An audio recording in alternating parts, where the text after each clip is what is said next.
and I'm talking to one of the dealers here, whose name is Brittany Pleasant. Say hello to Brittany. Hi. Okay, so you're a dealer right here at the show floor. What are you selling? I am selling all sorts of handmade items. I specialize in crochet dolls. Really? Yeah. Do you make them yourself? Yes, I do. Okay, so how did that start? Let's see. I did have a basis in crochet. My mom, she crochets these big, beautiful blankets. Okay, wait. Let's explain what crocheting is first. That's my bad.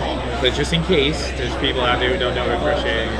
Alright, I'll explain it. You can buy a skein of yarn, and you use a hook to kind of make stitches, kind of like knots. Okay. To make stuff. Right, to make objects out of and stuff like that? Yeah. Mostly people think of crocheting in terms of blankets.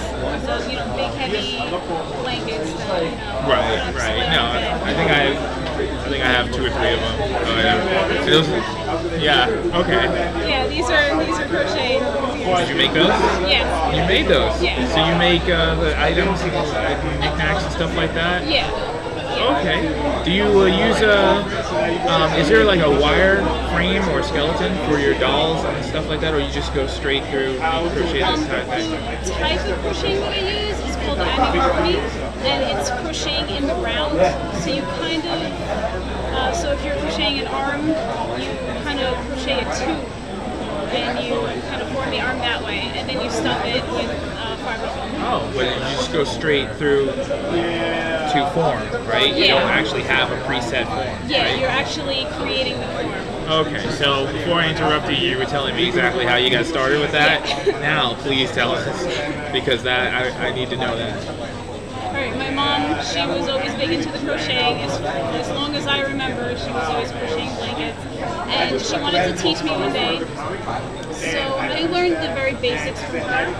Unfortunately, the only way she knew how to crochet was in blanket form, and I could not do that to save my life. My stitches were always too tight, and the blankets would come out like cardboard. They were just impossible to. And so I tried everything. I tried looser stitching. I tried bigger hooks to try and get a looser stitch, and nothing worked. So I kind of gave up. I completely quit crocheting, and I didn't pick it up again until around the summer of I think 2010, when I saw some amigurumi online. I just saw some pictures, and I really thought, man, I really wish I could do this. And so I figured I have a basis in crocheting. I found a few YouTube tutorial videos on how to crochet around, and it was love from that. So you couldn't crochet a blanket, a flat rectangular blanket, right? But now you're crocheting forms, dolls, ears, accessories, and stuff like that. Right. Okay. So there's a little bit of a jump there between the two. Yeah, I think it's because it must be the way I hold the yarn, and also the tension of my stitches that lend itself very well to crocheting dolls, because the stitches have to be very tight so the stuffing doesn't fall through. So I guess that's probably what I was meant to do from the beginning. Alright, so has your mom seen your crocheting stuff? Alright, so is she impressed? Because she's very impressed. She's definitely a crafter. She loves all sorts of crafts. She specializes in crochet, but she does everything.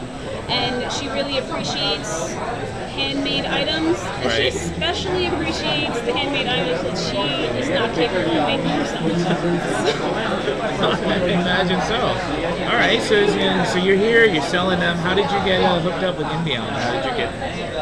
Do you do conventions all over the place? Or? This year we just started doing conventions, so we didn't really do them. Like it was just this year that we started. We were actually at Comic-Con, and Inbeon Studios had a booth there, and they were handing out flyers about the 2014 Inbeoncon in December, the very first one. The first one, yeah. And I saw that it was in Dix Hills, which is 15 minutes away from me, so I figured I have to go. And I was completely impressed with the way it was put together, especially seeing as how that was the first annual Inbeoncon, and I I immediately approached her and I said, I want to be a part of this.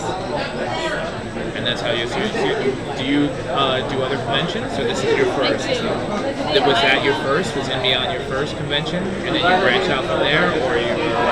Well, the first convention I attended was Comic-Con. That was just attending, and then I attended Inbeon. I have attended a few cons here and there. I did a Hamptons Comic Show. I did Long Island GeekCon. Okay. That was also a nice one. Yeah, but I think this is only my third con. Yeah, but you're gonna keep doing it though, right? Definitely. Right. Awesome.